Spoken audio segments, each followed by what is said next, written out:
Inside Story Uganda, real source of political updates.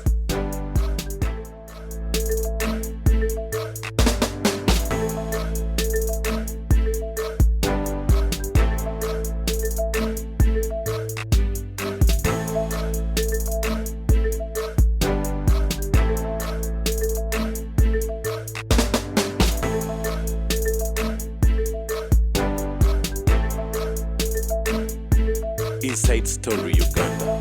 Gwanga lya America lyavudde libanga liteeka envumbo ku bakungu abamu abali mu government bebataya kutukiriza manya okuba tebagenda kwa tebafuna visa kuba tebagenda mu ggwanga eryo. Bingi ebyogeddwa bangi abantu kudde ensonga eyo muri omukulu Felix Kulaye yavudde nayogera ku nsonga ezo, minister Nabako yavudde nayogera ku nsonga ezo, omukulu minister Okero Liam yavudde nayogera ku nsonga ezo. Samutesa bonna buli omu nga wa idea ye wamu n'omukulu president gwanga yavudde nabeeranga waliwo olukiiko lwabadde waawo naba nga teyabadde musanyufu ku nsonga ezo. Naye nga n'ekirala President yavudde nabeeranga yalagidde akakiiko k'omukyala Nakalema okuba nti no akwata ku nkoona abakungu babiri abali mu kitonga ky'amasannyalaze era ntugenda tufunya ku nsonga eyo nayo wamu n'okuba nti President Museveni yavudde nabeeranga yagambye curfew akyaliwo mwabagala okuba nti mugamba mwezi gwa Ramadhan ife abasiraamu tugende nga tusala tarawe curfew ayongezebweyo nedda curfew akyaliwo era nga mwina okubanga mukola ki tugoberera amateeka muno okuba nti yavudde era gyali muri kyo ekyankwanzi nabanga yasonze omulimu bakulembeze ba NRM bennyini n'abagamba nti okugwako mu Buganda bikolwa byammwe bennyini byebasuula temwavayo okubanga mukolera abantu so mubeere nga mupulinga socks mubeere nga mukola emirimu gyomina okubanga mukola n'abagamba n'okubagamba babeere nga basesira ku vision ya NRM na ideology dakituufu babirina oba tebabirina wamu n'okubanga ensonga erala y'okuba nti gavumenti y'eggwanga Uganda buli mwaka efuula obuwumbi 7 n'engumi obusanvu beera ba ghost teachers abasomesa ab'empewo basula obuwumbi 7 ensonga eno kuba tugitunulamu n'okubanga n'ensonga etugamba nga tusembeyo okubanga tulabako ye parliament y'eggwanga yavudde nebeeranga egamba nti UDB yaweebwa ensimbi z'okuba bayamba ku bantu business ez'enjawulo entonotono okubanga ziddamu okubanga ziyimirira muyaga tubaddemu ba covid naye ng'ate UDB sente yagenza okuba atengeeza abakungu abalina bate beeyongera sente z'okubanga ziyamba omuntu wa wansi ate zinge zikola mu bintu mirala gya njawulo zigenze Sudan zigenzewa ensonga ziba tuzitunulako omukulu Tamale amakya malungi nze ndi mutabani wa Yohana mutabani wa Yohana ne omukyala Mole Namatovu era bw'oba oyagala nkukubega nti Mirundi si yanzaala resemble him even my conduct omusajja omu yaŋŋamba nti bweyagala okakasa nti wooli tawe yakuzaala mama wamala kufa ate mama abamulala if my mother tells me that Mirundi si yakuzaala I take her to Butabika because I resemble my father. Nedda sebo mama yalina okusalawo a kid who resembles his father cannot be taken fed in a test. Ate nawe omanyi kyokoze ogoberedde ensonga ya busiraamu obusiraamu tugamba omwana wa nannyini buliri kagati nkubuulira nalaba president jongaga nti waliwo bebayita former ex-ARE what you people don't know teri lunaku nalumu nendibeera ex-son of Mirundi and his wife tekisoboka. That's why I'm not interested in the titles. In my life I trust my two degrees nazekolera I trust my parentage. Okay. Biri kubenzi yako obuzaale bwo then n'okusoma ko nebino ebirala bino apana bisibisi ate ensimbi tozesiga political titles me I don't value them ate ensimbi zo obugagga ne babijjawo ne bakola ki yes obugagga bwo tobwesiga obugagga bwo asaba Katonda bayazika ku maali era mu basiramu mukimanyi kituufu tyayazika bwazisi kituufu kiri why the way conduct yourself is different wewe mukulu tamanya katuna batandika mboozi junior ali atya kati ayogera okay naye nagaana banze mbambi manyi I refuse to take him to America. I know the unfolding events in America. Bajjamu kwata opposition bamutambuza. It was not government. It was one general who connived with a goon. The intention was to intimidate me because of the organic case. Okay. Nti bwetukuba omwana wajja kutya. Ajja kutya. When you humiliate me, I become stronger. That's what people don't know. Okay. An arrogant man like me, I deny the enemy what he wants to achieve. Bonyimiriza mu arrogance yo. Yes. ogifunyemu omuvera luganti ma araganso ogifunyemu era njagala nnyo omwana eyeekanasa n'ogamba nti omwana tonywa mata talya nnyama aba muzibu nnyo naye wanga tanywa mata ajja kuba muzibu muzibu nnyo buli mwana ayagala amata buli mwana ayagala ennyama oli taganywa era yamata galefe abantu abali aloganti nze ne bwendabanga oyo nekyoyogedde tukimiriyeti mi blood surges nyinza okuyolerawo kituufu very arrogant man amatanta amalala amampaati sukuti obyeteekamu weka sukuti kyeki amalala agayitiridde ate tugayita ate omu Luganda timulumanyi nagamba jjomu ndimuga nti omuntu asinga obubbi mu Baganda tumuyita tuti nga takimanyi simunyazi omuntu asinga obubbi mu Baganda tumuyita fuukeesi yasinga obubbi mu Baganda yasinga obubbi fuukeesi Oluganda nga lulimi kiva mu fuuke nga bwolaba nti obwe tebaali bamuwana nga tebamanyi omusajja ga nti oyo omusajja kawenkene kitegeeza expertise omukugu ye kawenkene obote mukugu mu byobufuzi ate baali bakiyita kyakuvuma era muze nange byomanyi kivumu kawenkene byomanyi kivumu kawenkene kitegeeza nti oyo kawenkene mukugu nnyo obote yali kawenkene mu byobufuzi ate gattayo kakawenkene si kuvuma era kyobalaba nti ogenda n'olaba nga mawaka nti ye Senkagale wa DP Senkagale kigambo kyakuvuma mbere Senkagale musajja ali ku ntiko ye mwana atawa bakadde bekitiibwa and it was only referred to the leader of the Democratic Party called Ben Kiwanuka tiyewagula ku Mengo kivumu Senkagale omwana tatya bakadde be akajjadde Senkagale gwe Senkagale wano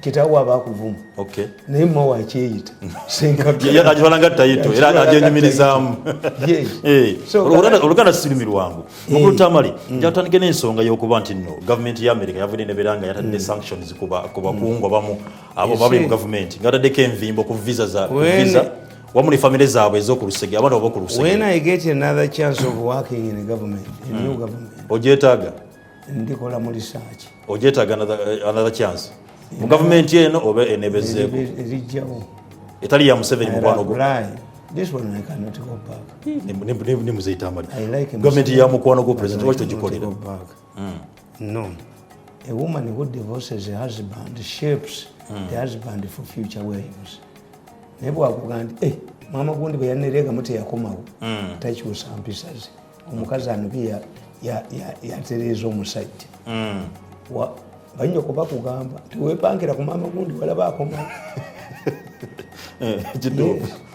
kakati tegamba nti bwendiba mu gavumenti enala nja kukola ebintu ebyo bibiri okubeera mu intelligence oba okubeera ku research when the government respects your research kakati bino byonna bye boogera I laugh at them era akayeriya ekiyanja bakiyita kijja na balola it comes when everybody is watching kijja na balola ekiriwo kyonna kyajja tulaba sanctions zino eziriwo zajja tulaba you ask why is it that Uganda has hosted two American presidents and now our relationship with America is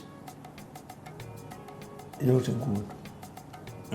What has gone wrong?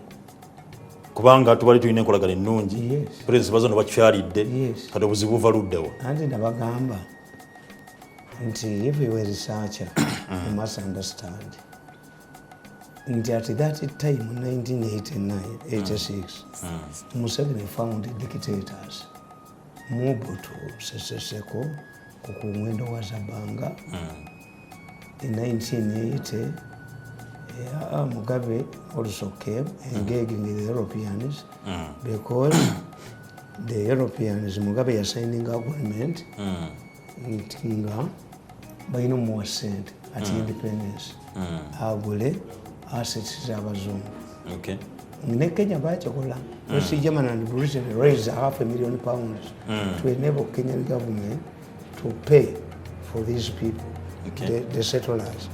But this time by the time Zimbabwe got independence, there were no countries where they could go and settle.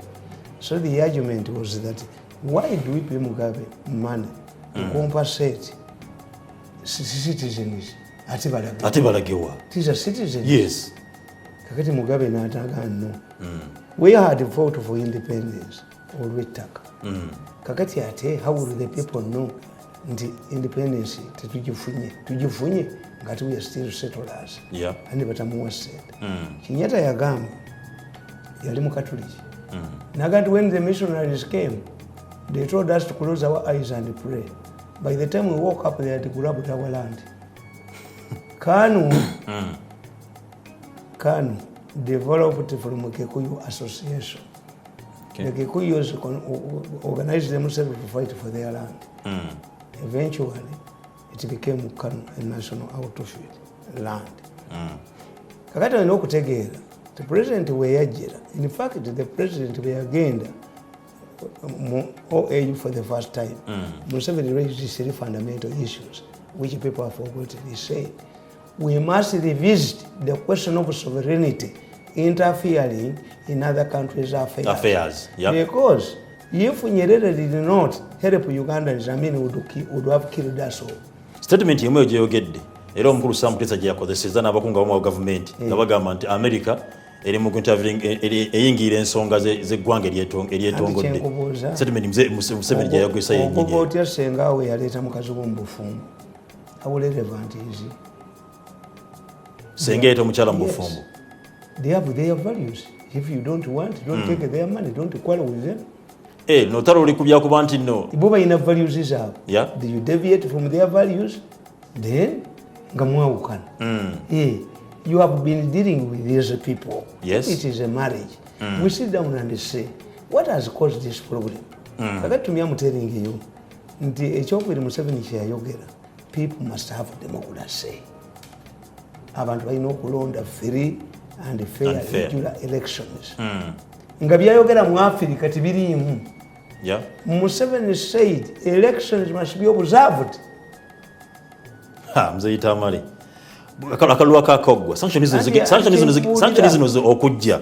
At that time, Abaganda tukugamba nti obugole n'obufumbo byanjalo.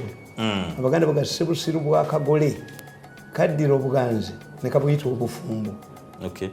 Tewali kidibanga kipyo okujjako kabootongo oba covid olabika nti bamugeme. Era Bill Clinton bwe yajja mu Uganda yagamba Zenawi, Yoweri Museveni and Kagame are the beacon of African leaders. Zenawi, Yoweri Museveni, Kagame. Beacon yokimanyi? Gwe munaalo oguliko ettala ogumulisa abalala.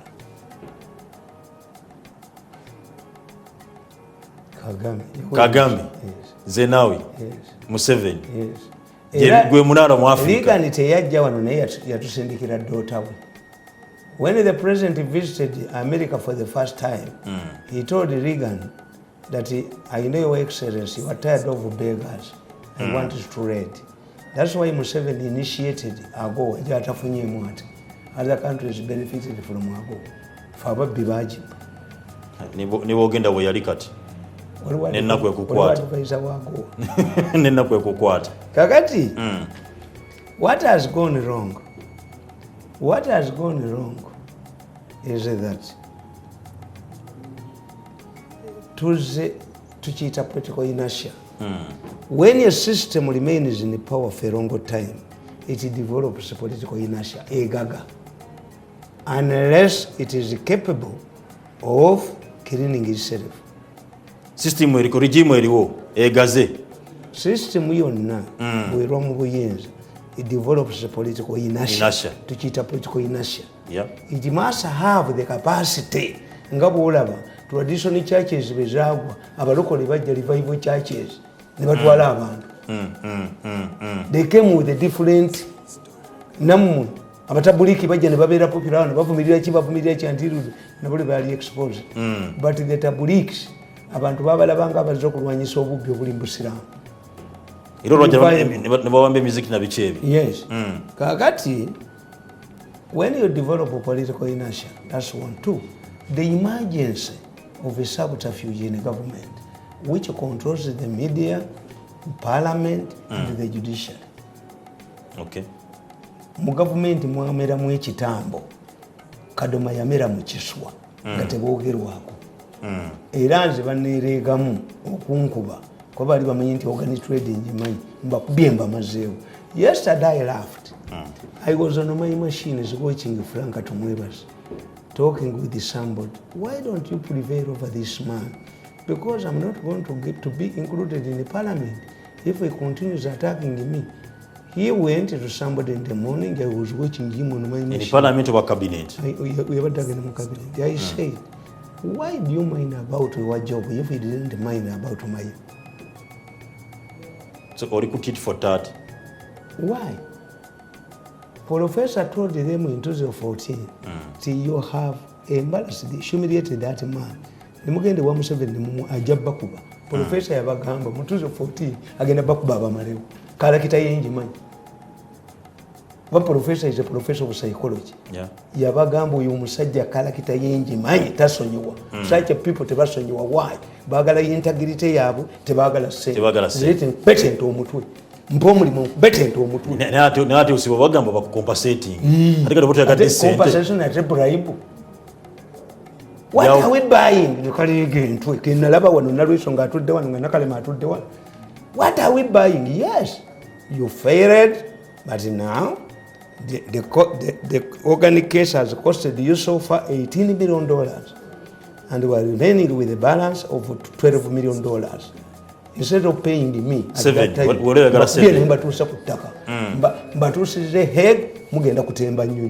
what the professor told you earlier. Kakati the emergency of the mafia gang bajitanga fellowship, it included who in Uganda minus Museveni yatajiri muyeka. Museveni yabagamba turn this institution into a think tank mukomye kuba sente za government. Professor nabagamba ekintu kyekimu ne bali visiting. Kakati benso bije bakola. I laugh at these people, the Nabakobas and others. Abasajja abo bagula Zoom. Ngeyina space y'abantu anamwa anambata nga boogererako ekiro kati omu ku center atayagala ku banne bamuwulire yattanga banne basekerera ne Museveni mbwakake katono kati what they didn't know Zoom yakola kusinga emirundi eki esatu. Why? CIA had infiltrated it. The CIA was tapping their conversations. Temwegana poluvugirite Mzee Tamale, today ku nsonga ya sanctions. Your sanctions. Secretary of State wa America Anthony John yavudde n'agamba nti lwaki bataddewo envumbo eno ebizibu byali mu kalulu waliwo ekibba kalulu waliwo okutulugunya abantu waliwo ekiwamba abantu zimu ku nsonga ze baawadde. There's nothing I've not written about. Ne some place avudde n'alaga nti bali okukyomba abantu era bali bakwata bukwasa abakola ebikolobero. The Americans tapped into their wound. Eyo Zoom. Anybody mulimu n'abanene nnyinza mbatunulya bwendi. If your Zoom collapses 3 times balitanga Bachina kugizaako, why don't you detect it? Waliwo ekyuma nga bakiyita emigema mu second world war. Abajapani baali bakiina nga basharinga information ne Hitler. Kati Abajapani ne bagamba Hitler naye kirabika batuketta. Hitler n'agamba nti hapo Bungereza bwe yategeeranga tebagerera kulumba Masaka nga amagye gajjawe gatwala embalala. Kati bano ne balowooza nti if somebody is monitoring us ate yali gajjawa na would enforce it. Britain was encouraging these people, Germany and Japan, bafune muki fetubala myamu very calculated. There's nothing I've not written about nababuulirirawo ne mbagamba nti Mbabazi yakolera eggwanga lino ekintu kye mutaategeera. The 10 points reasons reforms from the courts of law. Era ne nabagamba nti Mbabazi judgment y'abalamuzi yali polite, diplomatic, but they were saying that the election had been rigged in 2016. Abalamuzi babagamba never organize fresh elections without implementing this 10. singa omuntu agamba tuddangamu okufumba enva omutali munya bategeeza ki teziwoomye bwe kiri. Yes, the judges nullified the 2016 elections but diplomatically nga kitegeerwa mugezi bwe kiri. kakati from the 10 points Mbabazi got from court yali alowooza ajja kuddamu yeesimbewo mu 2021 changed the election pattern in Uganda. Previously an election was an event. Register voters, yes. Declare the winner. The winner. Two issues. Electoral Commission had 2 issues. This one became a process. The 10 reforms from the court. I wonder whether Museveni has attorney generals. But they are busy. They did not interpret. Bagoba utafire ni bamujjamu ne balitunu umulala. Kubanga wali wabatamwagala babembu agwe. You must get highly intelligent people to interpret a judgment. Election became a process. Okay. 2. Ono musajja ali mu electoral commission was unfit to be in the electoral commission. Justice Byabakama. Yes, yali DPP n'awayiza Besigye omusango gw'okukwata omukazi. How can you arrest Besigye for raping a woman after 2 years? After the incident had taken elementary law, you don't bathe, you look for bruises, you look for struggle, you look for forceful entrance if it is defilement. How could Besigye get evidence? This man, the DPP, Byabakama, get evidence after 2 years. He was unfit, but the opposition left him there. Negundi n'omukulu n'omugenzi Kasango yaropa omusango ng'ayagala babenga bavaayo. Kakati bano ne mbagamba nti this election can be nullified. 2021 election. Ngende kusomera bano nekibagamba. Tugenda kulayira nga 12 president agenda kulayira. Kakati baate kye baakoze era Byabakama Museveni used to get the brain in town. Naye bano bamafia bayisolingamu abantu baabwe. Kakati luuku ono omulamuzi ono Chief Justice naye was unfit. Why? A Chief Justice, to become a Chief Justice, you must have a Solomonic judgment. Nabaga nti mu Uganda omulamuzi alina Solomonic judgment is katusi. Ali omu. Would be the Chief Justice. Yeah. Is a principle. To be a Chief Justice of a country, you must have a Solomonic judgment. Okay. Solomonic twakijja mu Suleiman. Nti Museveni mu nsiko yabagamba nga bayimplicatinga Njuba nego nti bamuwadde obutwa. Why don't we try another doctor? Bakizula nga Besigye alimba yagala kutisa Baganda. The second Solomonic judgment about Museveni yagamba temubanzijaako. If these people were hard to kill me, mubaleke nfe nga banda babali bakubya akafuni. The third Solomonic judgment was between me na Lwesa and Nakalema.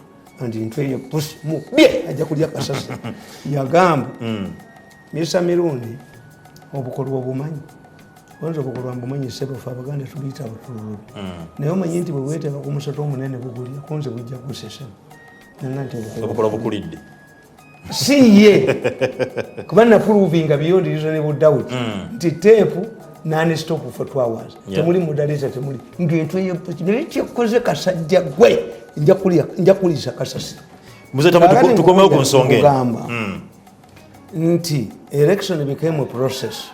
What do we do? How can you, they started by denying Bobi Wine opportunity to consultation. Bamukubatia gas. This is a process. Eteka wirigamba process wegamba ndi munayinza okubanga agenda kola consultations mu bantu. This is a process. Yeah. 2. How can you beat up a candidate after being cleared by the electoral commission? Electoral commission. When everybody was watching. 3.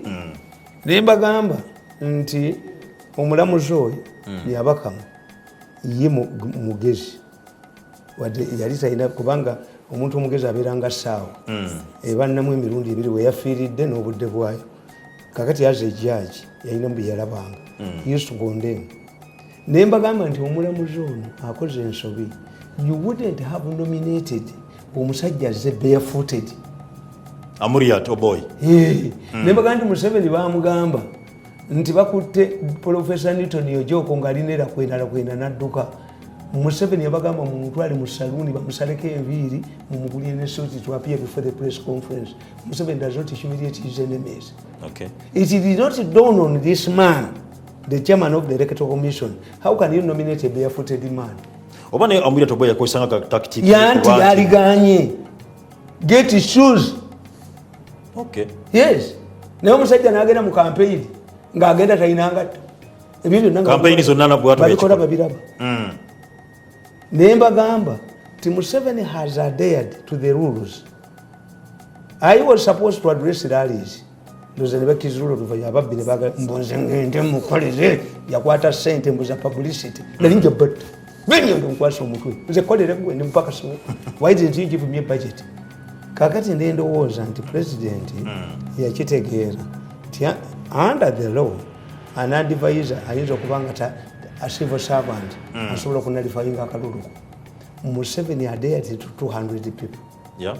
Even when nabagamba nti abeena ali mu provoked Museveni nga bagenda mu kungeneza Bobi Wine munaye ate ssente babalamu naye balamu baalidduka aliyitawa kakati bo nga banoonya ssente naye nga tebamanyi nti this has a bearing on the elections. Jibujja mu maaso bagenda kubawo ekijja. Tufuna omukisa Bobi Wine n'agenda mu kooti n'aguwithdrawinga. Yeah. Laba omulamuzi ono owinye eddolo bwadda mu kulwana n'omukazi.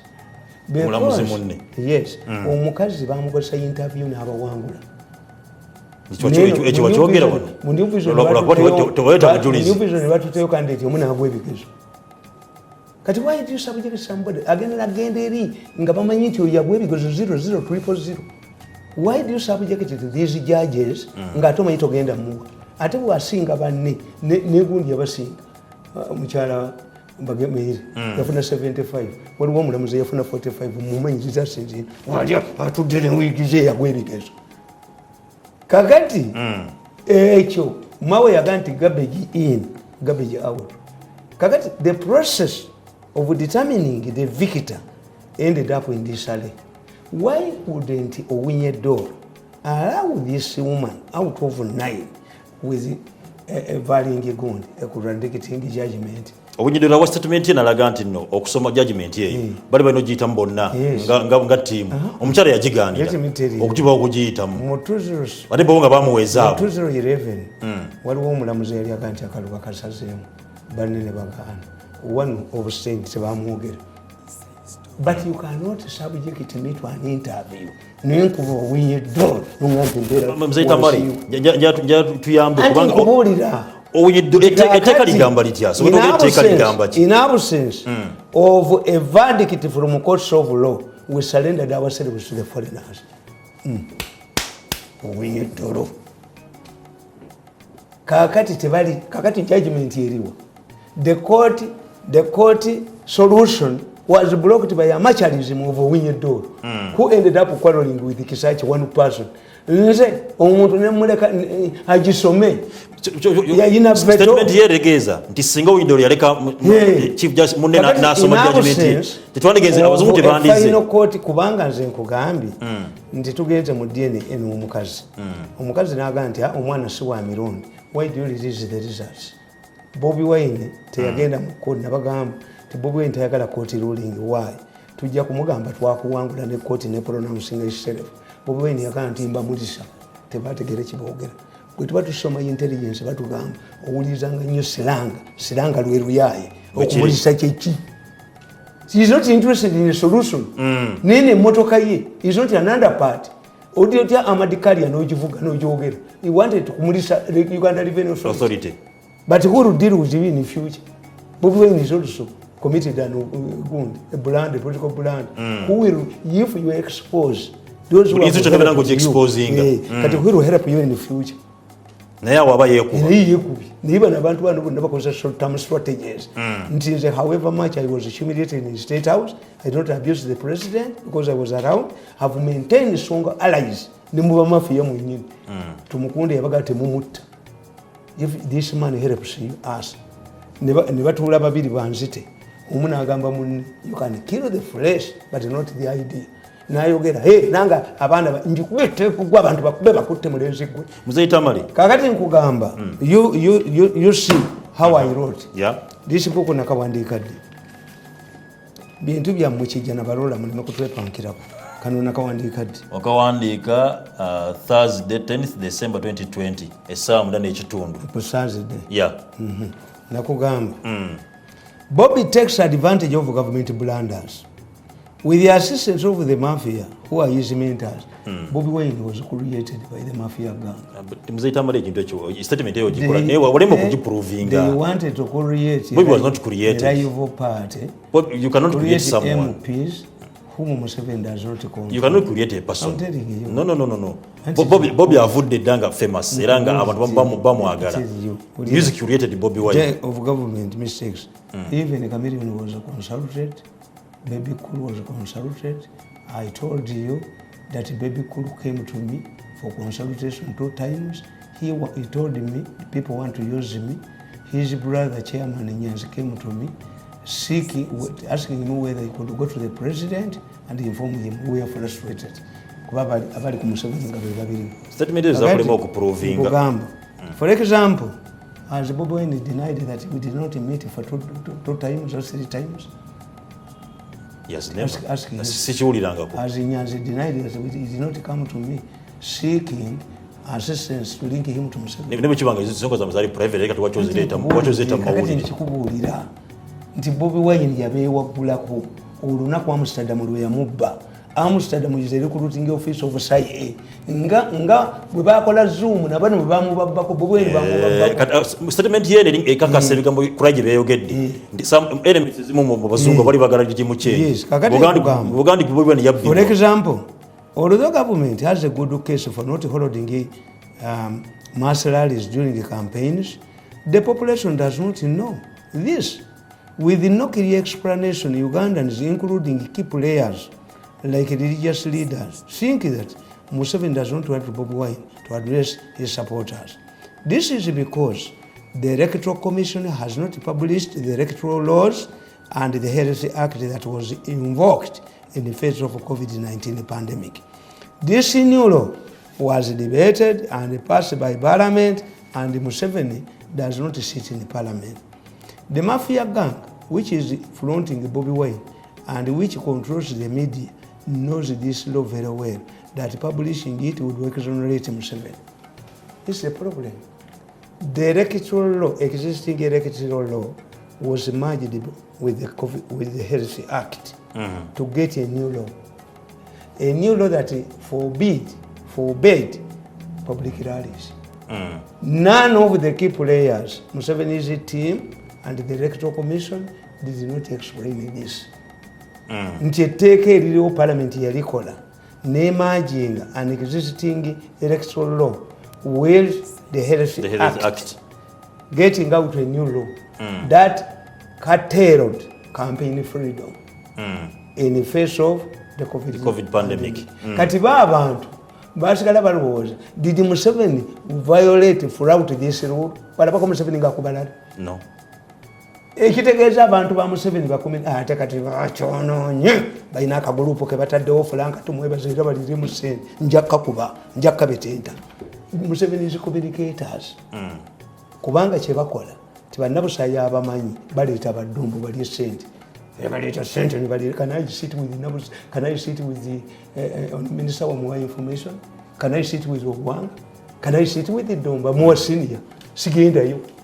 Akantu koyogera kako president mwennyini yabadde ekyankwanzi yabadde ekyankwanzi n'abaga bave boogerere ekibiina. Toyinza kwogerera ekintu kyotakkiririzaamu. Abantu bempi tebakiza mu kibiina kyabwe. Why is it that Balokole are eating up traditional churches? They simplified the religion. It takes 25 years for a Catholic priest to be produced. A Mulokole just speaks in the Bible 2 sentences. By theological colleges. They may kubanga ne gwogenda okwogereramu. Father ina PhD, Dr. Rwanga, Dr. Bang. Bagenda mu kusomesa mu seminary. Oyogere ne PhD ndiko ina PhD takutegeera na kutegeera. But Balokole made simple.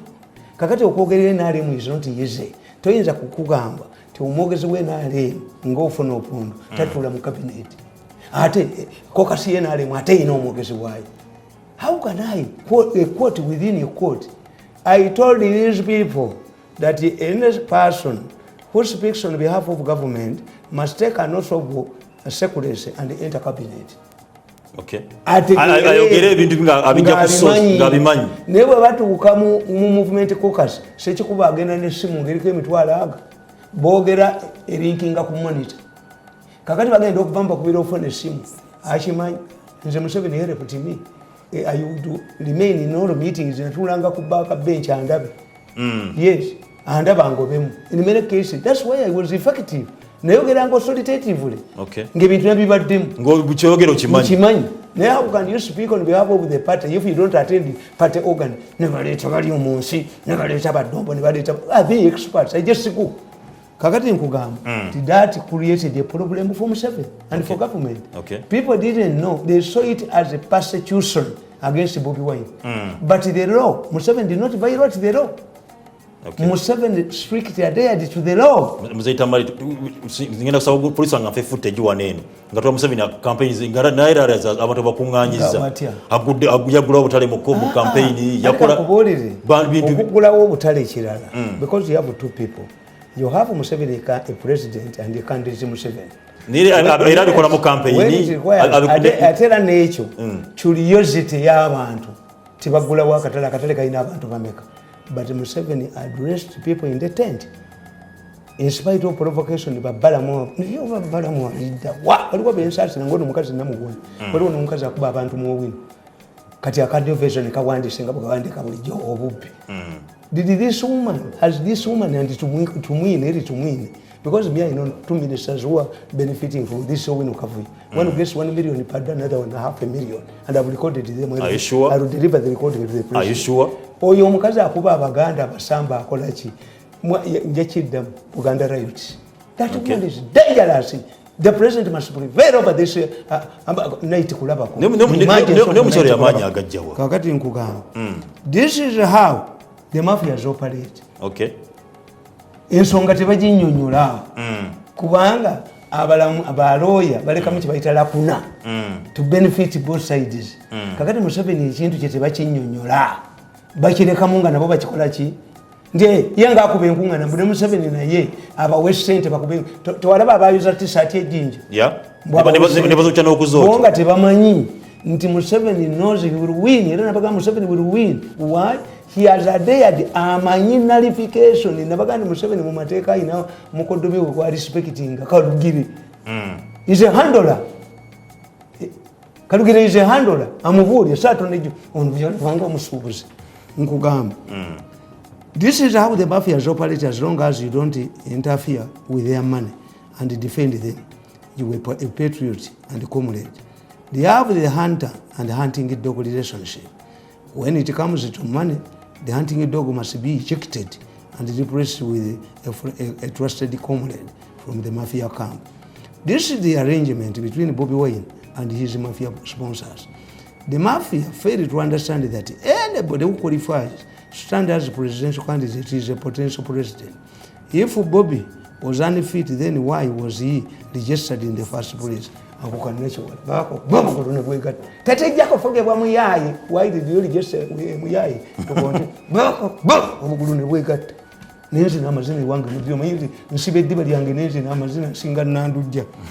Secondly, the qualification another glaring example that kakati nkugamba nti Bobby ye yakwata ebintu by'abantu mistakes za government nabaga nti powering tear gas yali ayamba Bobi Wine. How? Yes. Abantu babona abona tear gas ngoma nti Bobi Wine yayamba Bobi Wine. Tear gas yali ayamba Bobi Wine. Uzaitamani. This is another area which Bobi Wine handlers have exploited to the maximum, powering tear gas. I have always argued that firing tear gas in order to disperse Bobi Wine's rallies backfires on Museveni and he ends up helping Bobi Wine. I see it. Nensanga never security top people nembabulira nti tear gas mustadinge patani ye. Tear gas we bamukuba Museveni agenda kufiba obululu. Tear gas we bamukuba umupolisi amukubye afuna sente kubamugira percentage. Nibaga it is not. Nibaga go mafia is reason beyond your imagination. Nakugamba. Nti one, why Bobby Wine benefited from tear gas? This is another area which Bobby Wine handlers have exploited to the maximum.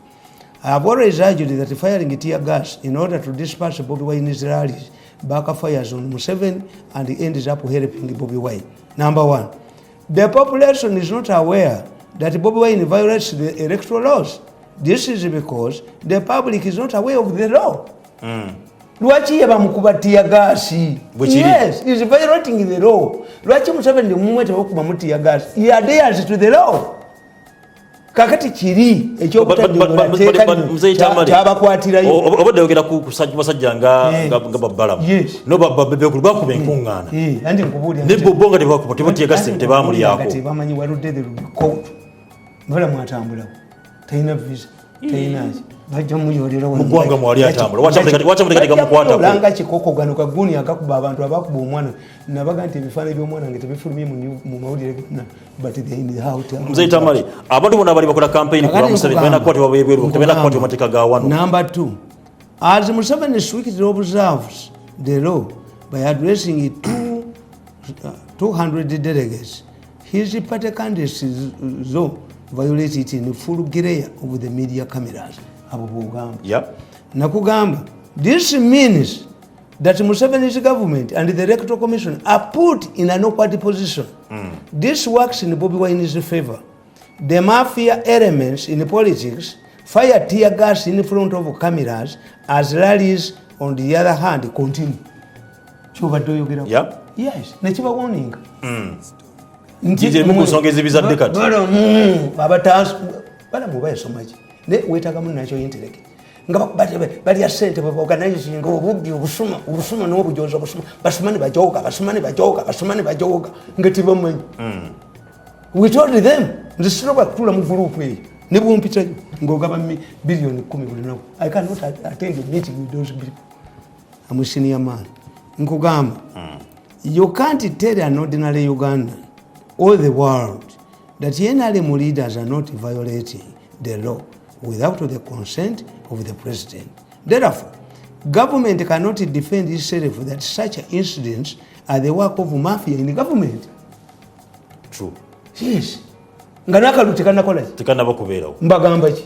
Basitula meeting za. Nyinzo kutumira benyo bom ne kutomeranga enta. Yes. Tumpita mu meeting nyinzo kutomeranga ne bom tune nkujja mu amanyi. Gorotesa hapo. Tewali.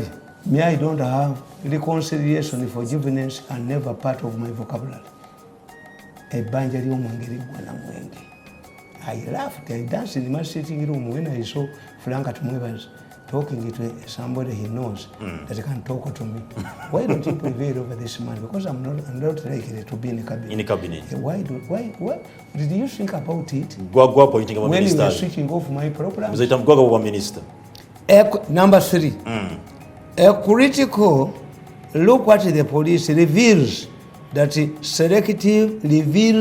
selective powering of tear gas, which adversely affects Museveni and NRM candidates' popularity. This is because a directive or call for ceasefire must be observed by both parties, not only one side. If one of the parties violates the ceasefire, it triggers defiance from the other side. The impact of tear gas on the population also affects the NRM supporters and leaders as well as innocent people are targeted, including schools, hospitals, and the entire population. Tear gas is applied selectively, and whenever you see police firing tear gas, you know it is intended to undermine Museveni and the NRM candidates. That would never security and top ones. Look at tear gas. The way it is powered. Akakazi nekagenda ekiriandongo nekagana bubweni okuyingira mu hotel a candidate ali jure nominated into yako kubati gwasoma political science. You don't know, tebabulira, they are ignorant. abakazi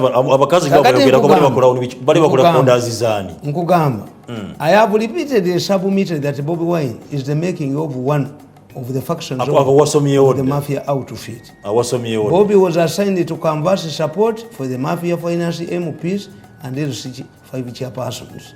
This is why those who oppose him restrict their attacks to his inability to be president of Uganda. Mwali temukitegera. Bwano yizo omuntu wakaluti bayomba omuvunaana bwa president.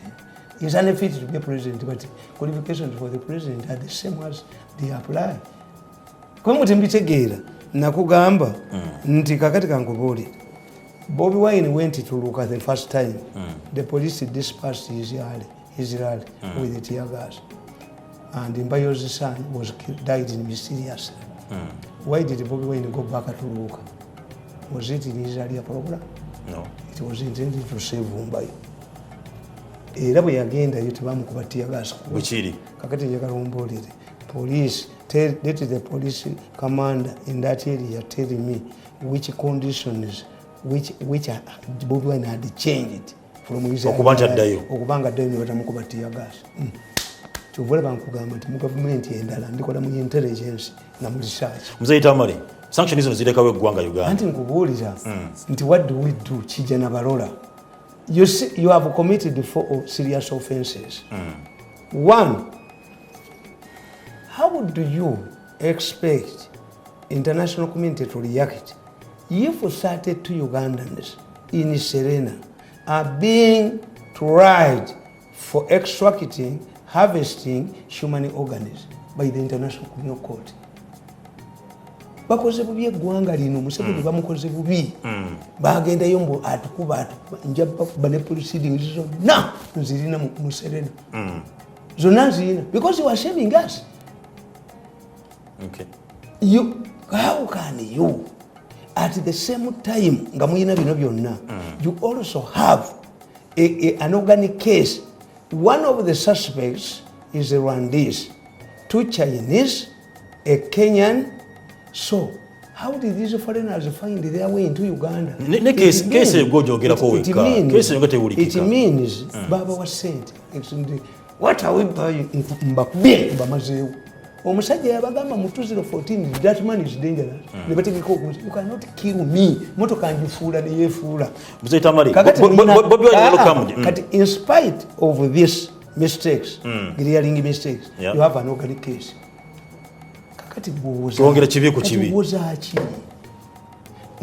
In addition to these mistakes, the president operated on fake information from military intelligence and issue. Bakolaga ne besi.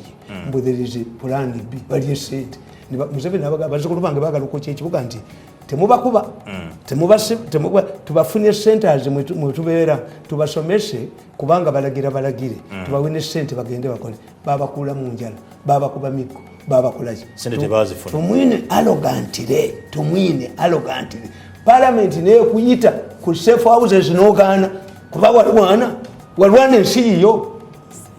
The Tumwinas don't know the international trend. These Europeans were watching you.